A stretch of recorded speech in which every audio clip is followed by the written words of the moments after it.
Hello student, आज हम पढ़ेंगे चैप्टर नंबर 18 जिसका नाम है मेरे राम का मुकुट भीग रहा है। यह एक गद्य भाग है और इसके लेखक है विद्यानिवास। मनुष्य के जीवन में तरह तरह की चिंताएं आती रहती है। कभी कभी बड़ी परेशानी आ जाती है तो भी वह परेशानी नहीं लगती और कभी कभी मामूली सी बात से भी भयंकर चिंता का विषय बन जाती है। वही इस पाठ में बताया है। लेखक एक चिरंजीवी और उनके एक मेहमान कन्या का एक संगीत कार्यक्रम में रात 9 बजे जाना और प्रातः 4 बजे तक लौट कर आना उनके लिए उलझन और चिंता का विषय बन जाता है। उसी परिप्रेक्ष्य में लेखक ने इस पाठ में पौराणिक मिथक के माध्यम से मानव चिंताओं का मार्मिक वर्णन किया है।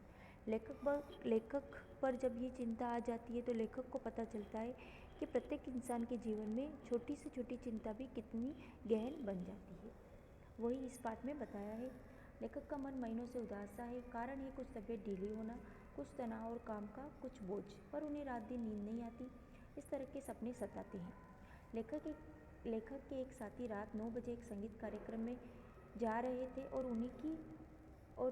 उनके साथ लेखक की अनुमति से अपने साथ वह उनकी चिरंजीवी और एक मेहमान कन्या को भी लेके गए।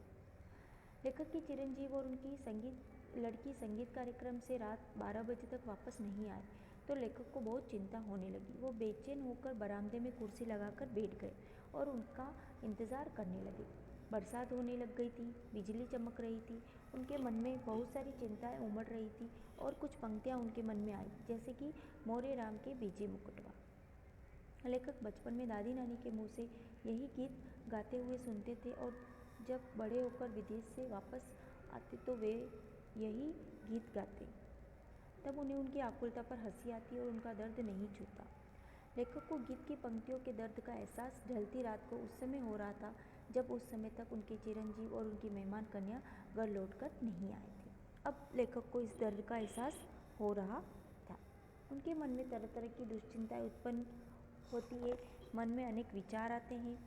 लेखक राम के निर्वासन, कौशल्या के अंतःकरण के दर्द, लाखों करोड़ों कौशल्या और उनके रामों के वन में निर्वासन के बारे में अनेक तर्क वितर्क करते हैं। इस तरह सोचते सोचते भोर के 4 बजने को आ जाते हैं। वे अभी भी उसी कुर्सी पर पड़े हैं। उनको नींद नहीं आती है।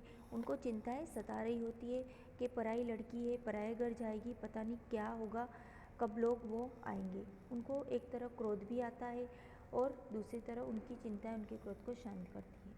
तभी दरवाजे पर हल्की सी दस्तक होती है।